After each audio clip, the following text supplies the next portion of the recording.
تقریباً ہفتہ 10 دن کے بعد اس نے لاک ہونا ہے، تمام دنیا سے اس کا جو زمینی رابطہ ہے وہ کٹ ہونا ہے، ڈیفینیٹلی ایسا ہی ہونا ہے۔ جو ٹرانسپورٹر جب ہڑتال کریں گے، بیٹھ جائیں گے روڈوں پہ، تو پھر ٹپ ہو گیا نا معاملہ۔ اس سے پہلے کہ یہ جو اسٹیپ بائی اسٹیپ جو وہ احتجاج کرنے کی کال دے رہے ہیں، اس کو روکنے کے لیے بہتر طریقہ یہ ہے کہ وزیر اعلیٰ صاحب کبھی کوئٹہ کے کسی شاہراہ پہ جاتے ہیں، یہاں وہاں جا رہے ہوتے ہیں، تو ایک چکر وہ لگا لیں کمرانی روڈ پہ جہاں پہ لوگ بیٹھے ہیں، ان سے بات چیت کریں، کوئی راستہ نکال لیں۔ ابھی اسے دیکھیں، جو پریشانی ہے وہ ٹرانسپورٹرز کی تو ہے ہی ہے، لیکن سب سے بڑی جو پریشانی ہے وہ پبلک کی ہے۔ ابھی کچھ آپ کو پتہ ہے کہ تفتان اور کوئٹہ کو ملانے والی یہ جو RCD ہے، اس میں زیادہ تر وہ لوگ سفر کرتے ہیں یا تو تاجر ہیں، بزنس مین ہیں، جو ایران اور پاکستان میں وہ تجارت کرتے ہیں، ایک وہ رک گیا ہے۔ دوسرا، یہ جو زائرین مختلف صوبوں سے آتے ہیں اور کوئٹہ کے بعد جو ہے انہوں نے یہی روٹ استعمال کرنا ہے، ایران چلے جانا ہے، اور ایران سے عراق وغیرہ، جو اہل تشیع ہوتے ہیں، جو زائرین، جسے عرف عام میں زائرین کہا جاتا ہے، تو وہ جو موومنٹ ہے وہ بھی بند ہو گئی ہے۔ اور اگر یہ تمام چیزیں اگر دیکھیں تو آپ جو سمجھیں کہ وہ جو معیشت کا جو پہیہ ہے جو چل رہا تھا، مسافر سے ٹرانسپورٹر، پھر زائرین، یا یہ پورے روٹ پہ ظاہر ہے کہ ہوٹل وغیرہ ہیں، تو یہ ایک ظاہر ہے کہ سرکل ہوتی ہے نا، معیشت جب سرکل کر رہا ہوتا ہے، پیسہ جو ہے سرکل کر رہا ہوتا ہے ایک دوسرے کو، پھر اس سے فائدہ ملتا ہے نا، یہ رک گیا ہے۔ فائنانشلی بھی ایشوز ہیں اور پبلک کو ویسے بھی مسائل ہیں۔ بہت سارے ایسے لوگ بھی ملے ہیں کہ وہ ایران سے آئے ہیں، ایسے لوگ ہیں جو ان کی آدھی فیملی ایران میں ہے، آدھی فیملی جو ہے تفتان وغیرہ میں ہیں، وہ کسی کام سے کوئٹہ آئے ہیں، ابھی ان کو جانا ہے، کسی کی راہداری ہے، ظاہر ہے کہ بارڈر ایریا میں آپ کو راہداری ملتی ہے آنے جانے کی، کچھ کے پاس ویزا پاسپورٹ وغیرہ ہے، وہ یہ جو رکے ہوئے ہیں، ظاہر ہے کہ کوئی پاسپورٹ ہے وہ بھی ایکسپائر ہو سکتا ہے، اور راہداری ویسے بھی ہر 15 دن کے بعد ایکسپائر ہوتی ہے، آپ کو اس کو رینیو کرنا پڑتا ہے، ایسے نہ پھر بنانا پڑتا ہے۔ آج ایک بندہ ملا مجھے، اس نے کہا کہ جی میں ایران سے آیا ہوں، ابھی اگر یہ مزید 1-2-3 دن یا 4 دن باقی رہ گئے ہیں، اگر وہ میرا جو راہداری ہے وہ ایکسپائر ہو جائے گا، پھر میں ظاہر ہے کہ پھر میں ایلیگل پاکستان میں ہوں، تو میں ایلیگل رہ رہا ہوں، پھر کل میرے خلاف گرفتاری ہو سکتی ہے، فارن ایکٹ کے تحت وغیرہ جو بھی ہے وہ ہو سکتی ہے، تو وہ پریشان ہے، میں کیا کروں۔ تو یہ ایسی چیزیں ہیں، جب چھوٹی چھوٹی چیزوں کو شروع میں اس کو ایڈریس نہیں کیا جاتا ہے، اس کا نوٹس نہیں لیا جاتا ہے، تو پھر بعد میں وہ مسئلہ بڑھ جاتا ہے۔ اور یہ مجھے یقین ہے، جس دن ٹرانسپورٹرز نے قومی شاہراہ بند کر دیے، RCDs بند کر دیے، تو حکومت لا محالہ جا کے ان سے مذاکرات کرے گی، اس سے پہلے کہ وہ اسٹیپ اٹھائیں، پھر آپ جا کے اس سے مذاکرات کریں، ابھی ان سے مذاکرات کر کے کوئی راستہ نکال لیں۔ اور ویسے بھی اگر دیکھا جائے، ٹرانسپورٹر جو کہہ رہے ہیں، کسی حد تک ان کے باتوں میں لوجک بھی ہے۔ ایک بندہ آپ سیکورٹی رکھ بھی لیں کسی بس میں، اگر کچھ مسلح لوگ آئیں گے، وہ ظاہر ہے کہ نہیں روک پائے گا۔ بہت بڑا مطلب سمجھ نہیں آتی کہ ایک بندہ 8-10 لوگوں کو، مسلح لوگوں کو کیسے روک سکتی ہے۔ لیکن ادھر ایک بات جو سمجھ آ رہی ہے، دیکھیں وزیر اعلیٰ بلوچستان صاحب جب سے آئے ہیں، ان کا ایک فوکس ہے کہ جو بدامنی ہے بلوچستان میں، شاید ان کے ذہن میں یہ ہے کہ چیک پوسٹیں بڑھانے سے یہ مسئلہ بدامنی کا حل ہو سکتا ہے۔ لیکن 2006 سے لے کر 2013، 14، 15 تک چیک پوسٹ، بلکہ 18 تک FC چیک پوسٹیں ہر جگہ لگی ہوئی تھی، ابھی بھی کافی جگہ پہ لگی ہوئی ہیں، تو کم کر دیے گئے ہیں، لیکن کافی، اس سے کیا بدامنی کم ہوا؟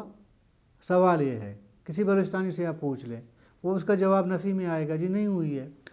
صرف ایک چیز ہوئی ہے، جو چیک پوسٹیں ہیں، اس سے پبلک کی تذلیل ہوئی ہے۔ ظاہر ہے ایک چیک پوسٹ ہوگا، وہ جب چیکنگ وغیرہ شروع کرے گا، تو ایک بس میں 40-50 لوگ ہیں، تو اگر ایک بندے کا آپ 2 منٹ بھی لیں چیکنگ میں، تو 2 گھنٹے تو گزر گئے ادھر۔ مطلب پیچھے جو آپ کا جو ادھر کانوائے میں گاڑیاں جاتی ہیں، کرتے کرتے 8-10 گھنٹے تو آپ کے ادھر اچھا ایک بات اور حکومت یہ کہتی ہے کہ رات کو آپ نے بسز نے جو ہے وہ سفر نہیں کرنی ہے. صوبے بھر میں ہر جگہ رات کو بھی بسیں سفر کرتی ہیں اور لوگ زیادہ تر سفر رات کو کرتے ہیں. یہ مسئلے کا حل نہیں ہے.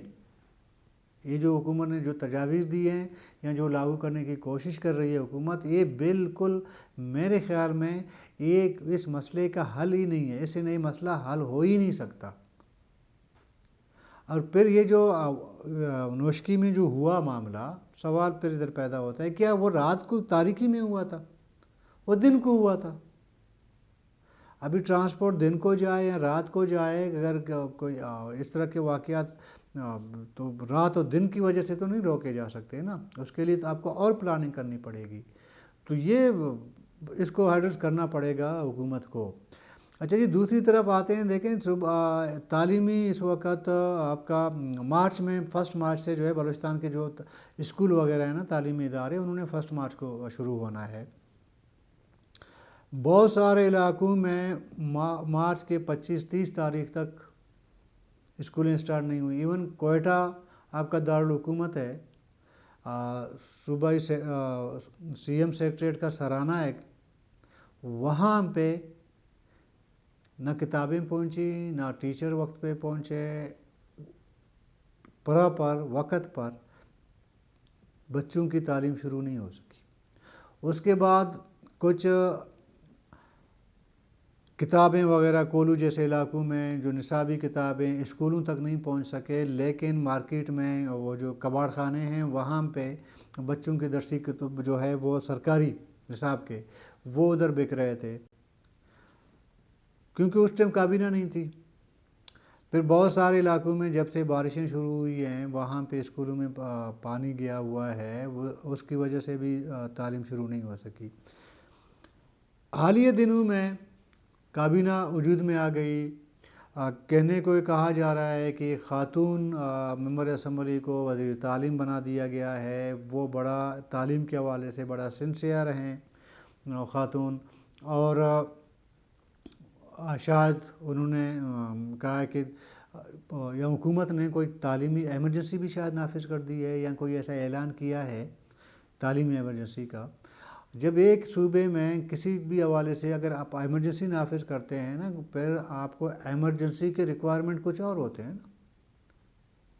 تو اس ایمرجنسی میں مطلب وہ آپ نے اب تک بلوچستان میں 2 مہینے گزر گئے ہیں تعلیمی سال کو، وہاں پہ کتابیں بہت جگہوں میں نہیں پہنچی ہیں، اور جہاں بارشیں ہوئی ہیں وہاں پہ اسکول کے اندر پانی کڑا ہے، وہ آپ نہیں نکال سکے. تو پھر ایمرجنسی نام کا تو نہیں ہوتا نا کہ نام کا ایمرجنسی لگا دیا بس ٹھیک.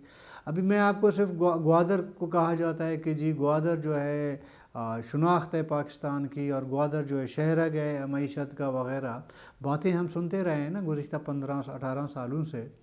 گوادر میں گزشتہ 10 دنوں سے جو ہے عید کے بعد سے جب سے یہ بارشیں شروع ہوئی ہیں بلوچستان میں، گوادر میں ظاہر ہے کہ بارشیں ہوئی ہیں. گوادر میں آج میں آپ کو بتا رہا ہوں کہ ایک اسکول میں ٹیچر آ کے بیٹھتے ہیں صبح 8 بجے، شام کو یا جو چھٹی کا دن ٹائمنگ ہوتی ہے 2-3 بجے، وہ اپنے گھروں کو چلے جاتے ہیں. مجبوراً آج انہوں نے سوشل میڈیا میں ایک کمپین شروع کر دی ہے کہ جی ہم آتے ہیں، اور دکھا رہے ہوتے ہیں. ویڈیوز وغیرہ بھی شیئر ہوئے ہیں سوشل میڈیا میں.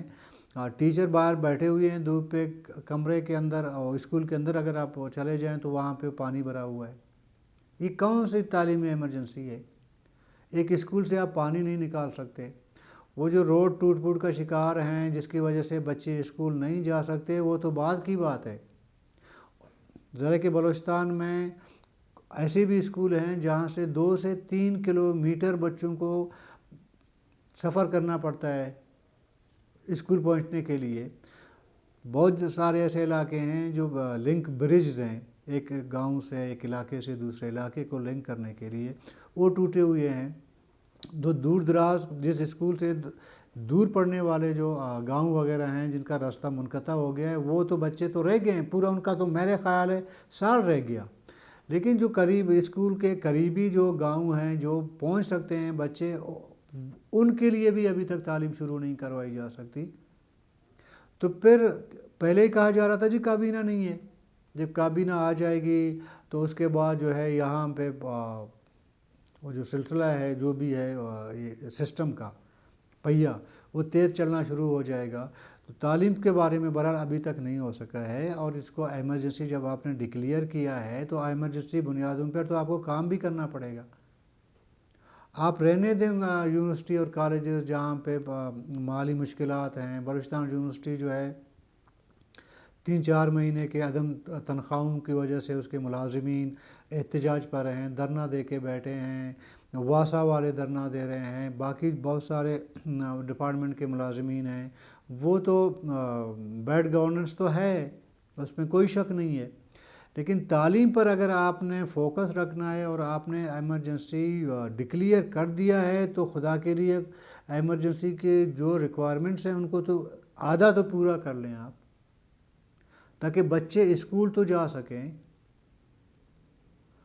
کوئٹہ میں بھی زیادہ تر جو سرکاری اسکولیں ہیں وہ بھی میرے خیال میں مارچ کے بعد، یعنی پورا مارچ کا مہینہ رمضان شریف کا مہینہ تھا، یا 8-10 دن کا آگے پیچھے ہو سکتا ہے، عید کے بعد کوئٹہ کی اسکولوں کی میں بات کر رہا ہوں وہ سرکاری اسکولیں کھلنا شروع ہوئی ہیں. باقی آواران ہے، آپ کا چاغی ہے، جو دور دراز کے علاقے ہیں وہاں پہ تو ابھی بھی اطلاع یہ ہیں کہ نہ تو شاید بہت جگہ نصابی کتابیں پہنچی ہیں لیکن زیادہ تر نہیں پہنچی ہیں کتابیں. پھر بارش کی وجہ سے اور زیادہ مشکلات پیدا ہوئی ہیں. ابھی موجودہ وزیر تعلیم کے لیے جس کی بڑی تعریف کی جاتی ہے، تعریف کی جا رہی ہے، مجھے نہیں پتا کہ وہ کتنا ویژن رکھتے ہیں تعلیم کے بارے میں، اور امید رکھنا چاہیے. لیکن اسٹیپس سے پتہ چل جاتا ہے. جب آپ کوئی ذمہ داری لے لیتے ہیں، آپ کا پہلا اسٹیپ کیا ہوگا، پہلا قدم آپ رکھ لیتے ہیں تو پتہ چل جاتا ہے کہ اگلا قدم آپ کا پڑنے والا ہے. جب آپ نے پہلا قدم ہی اپنے سفر کے لیے نہیں رکھا ہے تو پھر میں یہ سمجھوں کہ جی نہیں، یہ ایک ہی دوڑ میں ایک اپنے منزل تک پہنچ جائے گا، ایسا نہیں ہو سکتا. ابھی تک میرے خیال میں یہ کابینہ یا وزیر تعلیم صاحب نے ایجوکیشن سے متعلق شاید دفتری کوئی میٹنگ کیے ہوں، انڈور کوئی ایونٹ اس نے کروائے ہوں اپنے اسٹاف کے ساتھ. آؤٹ ڈور ابھی تک ایک قدم بھی نہیں اٹھایا ہے، نہ اس کی کوئی مثال دی جا سکتی ہے کہ یہ قدم انہوں نے اٹھایا ہے اور اس طرح ہے. پھر بات تو میں کہا جاتا ہے کہ جی دیکھیں سالوں کے مسائل ایک دن میں حل نہیں ہو سکتے، میں مان لیتا ہوں. لیکن نصابی کتب پہنچانا تو سالوں سے تو نہیں رکا ہوا تھا نا. ایک بچے کو کتاب پہنچنا ہے وہ تو ہر سال پہنچتا ہے. اس کے لیے ایک مثال دینا جی سالوں کا مسئلہ ہے تو اس کو ہم ایک دن، یہ جب آپ کے پاس ویژن نہ ہو، کام کرنے کا طریقہ کار نہ ہو، آپ کے پاس کیا بتاؤں، یا کام کرنے کا ارادہ نہ ہو، تو پھر یہ ایکسکیوز ہو جاتے ہیں کہ جی دیکھیں بڑے مسائل ہیں، یہ مسائل ہیں تو ایک دن نہیں حل ہو سکتے. یہ ہر حکومت میں ہم سنتے آ رہے ہیں. جو بھی حکومت آتی ہے تو جب ان سے مسائل کے بارے میں پوچھا جاتا ہے تو کہتے ہیں کہ جی یہ 20 سال کا مسئلہ تو ایک دن میں نہیں حل ہو سکتا، اس کے لیے تو مجھے ٹائم چاہیے ہوتا ہے. وہ حکومت گزر جاتی ہے، ایسے ہی اگلی حکومت آتی ہے، وہ پھر یہی رٹ جو ہے دہراتی ہے کہ جی مسائل ہیں. تو تعلیمی ایمرجنسی آپ نے نافذ کر دی ہے تو خدا کے لیے بچوں کو اسکول تک پہنچانے کی ذمہ داری آپ کی ہے. خواہ وہ اسکول میں پانی بھرا ہوا ہے وہ بھی آپ کو نکالنے کی ذمہ داری آپ کی ہے. ہر چیز کو آپ میونسپلٹی پہ چھوڑو گے، آپ جی ڈی اے پہ چھوڑو گے، آپ کسی اور پہ چھوڑو گے ڈپارٹمنٹ پہ، تو مسئلہ نہیں حل ہوگا. جب آپ نے ایمرجنسی نافذ کر دی ہے، آپ اسٹارٹ لیں، شاید کم ہوں لیکن بہت سے ٹیچر بھی آپ کو ساتھ دیں گے پانی اسکول سے نکالنے کے لیے. بہت سے معاملات میں آپ پہل تو کر لیں. ابھی تک آپ نے پہل نہیں کی ہے اور ایمرجنسی پہلے سے نافذ کر دی ہے. کل تک کے لیے اجازت دیجیے. اللہ حافظ.